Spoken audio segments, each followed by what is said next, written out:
عقلمند بادشاہ اور اس کا انجام۔ ایک ملک کا دستور تھا کہ سال کے پہلے دن جو بھی اجنبی داخل ہوتا اسے بادشاہ بنا دیا جاتا۔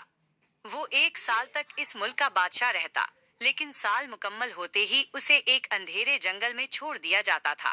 اس جنگل میں خوفناک اور خونخوار درندے رہتے تھے جو اس بادشاہ کو چیر پھاڑ کر کھا جاتے تھے۔ کافی عرصہ تک یہی دستور چلتا رہا۔ ہر سال ایک نیا اجنبی بادشاہ بنتا اور پھر مارا جاتا۔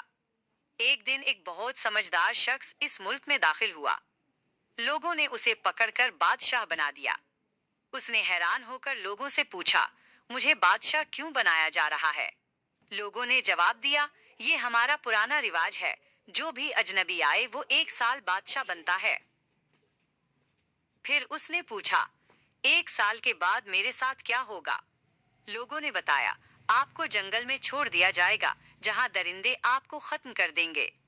یہ سن کر وہ شخص سوچ میں پڑ گیا، لیکن گھبرانے کے بجائے اس نے ایک حکم دیا، سپاہیوں کو بلاؤ اور اس جنگل میں جا کر تمام خونخوار درندوں کو ختم کر دو۔ بادشاہ کا حکم تھا، اس لیے فوج تیار ہوئی اور جنگل کی طرف روانہ ہو گئی۔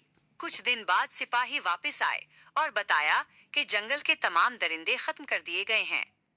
بادشاہ نے دوسرا حکم جاری کیا، اب اس جنگل کو خوبصورت باغ بناؤ، وہاں درخت لگاؤ، پھول لگاؤ، محل تعمیر کرو اور راستے بناؤ۔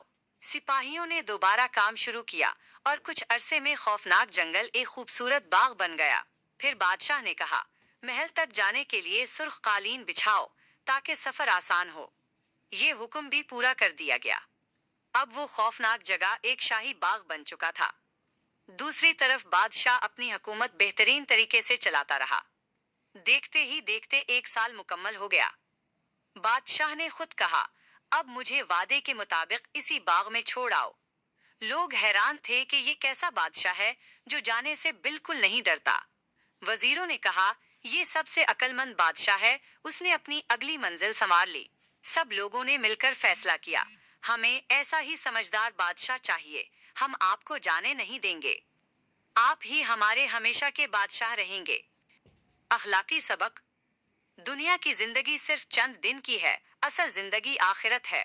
جو انسان اپنی آخرت سنوارتا ہے اس کی قبر جنت کا باغ بنتی ہے، اور جو غفلت کرے اس کی قبر جہنم کا گڑھا بنتی ہے۔ اس لیے ہمیں بھی اس عقل مند بادشاہ کی طرح اپنی آخرت کی تیاری کرنی چاہیے۔